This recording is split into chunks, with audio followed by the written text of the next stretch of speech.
Hai, kembali lagi bersama saya Aska Ilham Pramuditya.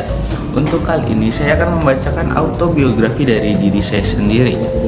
Aska Ilham Pramuditya lahir pada 4 Oktober 2008 di Karanganyar. Ia adalah anak tunggal dari orang tua yang memiliki semangat juang yang tinggi, selalu berusaha memberikan yang terbaik. Sejak kecil ia dikenal sebagai anak yang suka berpetualang dan memiliki rasa ingin tahu yang besar.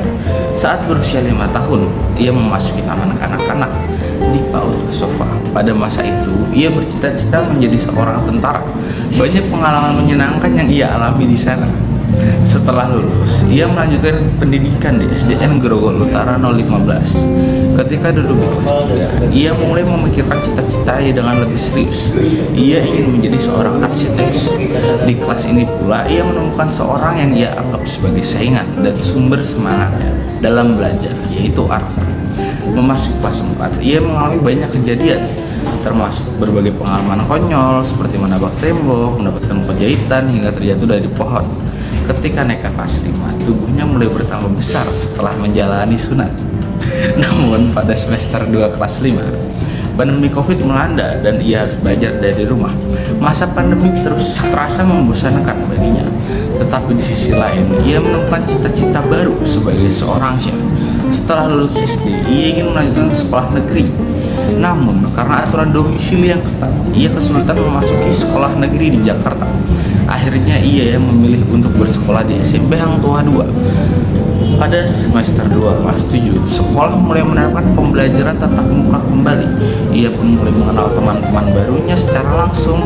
Waktu berlalu, ia naik ke kelas 8 dan mulai menyukai seseorang. Banyak momen berharga yang ia lalui di kelas ini.